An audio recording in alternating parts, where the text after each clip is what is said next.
तो अगर बात की जाए हमारे तालीमी निज़ाम की, मैं तालीम को बुरा नहीं कह रहा, मैं तालीमी निज़ाम के बारे में बात करने वाला हूँ और तालीम के पीछे जो से हमारे तालिब इल्म हैं उनके जो से मकासद हैं उन पे बात करने वाला हूँ।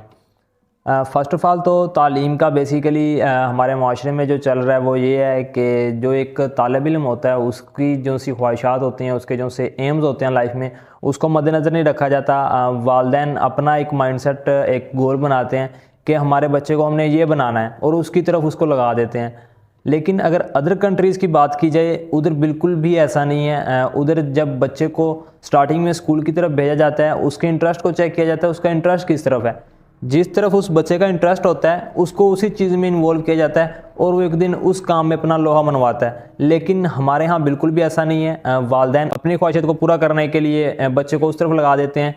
अब एक वालिदैन की ख्वाहिश है कि मैंने अपने बच्चे को डॉक्टर बनाना है, लेकिन बच्चे की ख्वाहिश है मैंने इंजीनियर बनना है। वो डॉक्टर तो बन जाएगा, एक नाकाम डॉक्टर बनेगा। वो क्यों डॉक्टर बनेगा? उसे ज़ाहिर सी बात है फेलियर का सामना करना पड़ेगा। तो इसलिए वालिदैन को चाहिए कि एक जो सा तालीम आप बच्चे को दिलवा तो रहे हैं, उस चीज़ में उसको इन्वॉल्व करें जिस चीज़ में उसका इंटरेस्ट है। अब एक चीज़ में उसका इंटरेस्ट ही नहीं है, वो उस चीज़ में कैसे अपना लोहा मनवा सकता है? तो फर्स्ट ऑफ़ ऑल यही है कि वालिदैन अपने बच्चों को उस तरफ लेके जाएं जिस तरफ बच्चे का माइंड सेट हो, उस तरफ नहीं जिधर आपका माइंड सेट है।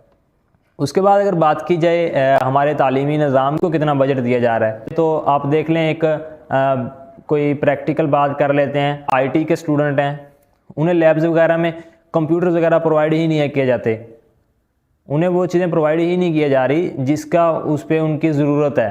तो वो किस तरह से ग्रो कर सकते हैं? वो ग्रो कर ही नहीं सकते। क्यों? वो एक जो सा फिज़िकली सेटअप है जो एक वो करें और प्रैक्टिकल करें जिससे वो उनको इसके बारे में इल्म ज़्यादा हो, तो जब वही नहीं मिल रहा तो वो कैसे ग्रो कर सकते हैं? वो जस्ट एक किताबों की हद तक महदूद होते हैं, उससे आगे वो ग्रो नहीं कर सकते। उसके बाद तालीम के पीछे जो से हमारे स्टूडेंट्स हैं, जो तालिब इल्म है, उनका एक मकासद होता है जॉब।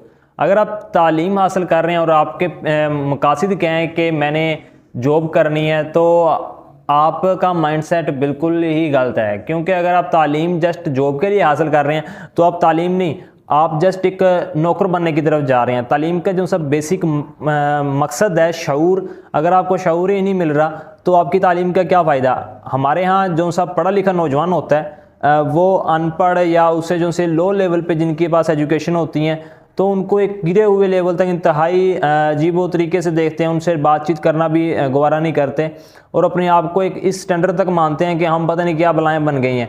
लेकिन उनके पास जस्ट एक डिग्री होती है और उनके पास कुछ भी नहीं होता। उस डिग्री का आपके पास क्या फ़ायदा?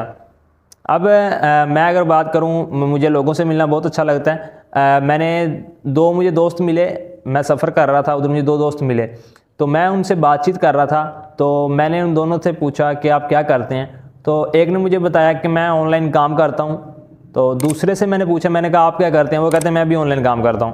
तो मैंने उनसे पूछा आप कब से कर रहे हैं ऑनलाइन काम? तो उन्होंने बताया, जिससे मैंने फ़र्स्ट टाइम पूछा उसने मुझे बताया कि मुझे तकरीबन 4 साल हो गए हैं ऑनलाइन फील्ड में काम करते हुए। मैंने कहा ज़बरदस्त हो गया। और दूसरे से मैंने पूछा, मैंने कहा आप कब से कर रहे हैं? मैंने कहा आप भी 4 साल हो गया होगा, आप भी कर रहे होंगे। कहते नहीं, मैंने अभी रिसेंटली तकरीबन 1 साल हुआ है मैंने इसका आगाज़ किया है। तो मैंने उनसे एजुकेशन पूछी है, जिसको 4 साल हो गया, मैंने उससे पूछा आपकी एजुकेशन क्या है? कहते मेरी एजुकेशन इंटर है, मैंने इंटर के बाद पढ़ाई छोड़ दी। दूसरे से मैंने पूछा, वो कहता है मैंने BS किया हुआ है, उसके बाद मैं ऑनलाइन फील्ड की तरफ आया हूँ। मैंने कहा आपने BS किया, आपने आगे जॉब के लिए या आगे एजुकेशन स्टार्ट नहीं की, स्टडी को कंटिन्यू नहीं किया? कहते हैं नहीं, मैंने जॉब के लिए काफ़ी अप्लाई की है, मेरा मकसद भी जॉब करना था, लेकिन जॉब मुझे नहीं मिली। फिर ये हमारी क्लास का फर्स्ट ईयर में हमारा क्लास फेलो था, सेकंड ईयर इंटर हमने इकट्ठी की, तो मेरी इनसे मुलाकात हुई, तो मुझे पता लगा ये कि ऑनलाइन काम कर रहे हैं, तो मैं भी इस तरफ आ गया। यानी कि उसने 4 साल डिग्री की, उसको कुछ भी नहीं मिला, फिर वो इस तरफ आ गया। तो मैं कहता हूँ कि आप अगर स्टडी करते हैं, जो सा आगे दौर आने वाला है वो डिजिटल है, तो साथ में ऑनलाइन कोई ना कोई अपना रिसोर्सेज बना लें कि जिधर से आप अपना वर्कआउट करके अपनी अर्निंग जनरेट कर सकें। अब एक बच्चा होता है जो इंटर करता है और पढ़ाई को छोड़ देता है।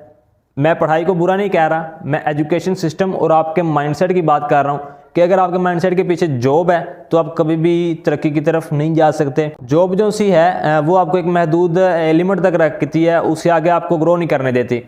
अब एक बच्चा जिसने इंटर के बाद कोई digital skill, internet, online field की तरफ आ गया और या अपना कोई बिज़नेस स्टार्ट कर दिया, फिजिकली भी बिज़नेस स्टार्ट कर दिया, तो वो 4 साल तक एक अच्छे लेवल तक होता है।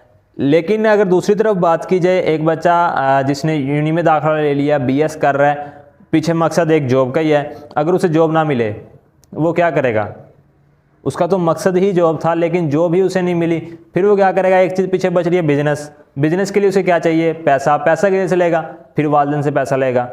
यानी कि 4 साल स्टडी पे भी इन्वेस्टमेंट की वालिदैन से पैसा लेके, उसके बाद फिर कोई बिजनेस का आगाज़ कर रहा है, फिर वालिदैन से पैसा ले रहा है। तो वालिदैन किस हद तक आपके साथ दें? वो तो आपका साथ देंगे, आपको बिज़नेस का भी आगाज़ करवा देंगे, लेकिन आपको भी ये नहीं कि वालिदैन के पैसे को ख़राब किया जाए, उसको यूटिलाइज़ करके अपनी कोई रिसोर्सेज बना लें।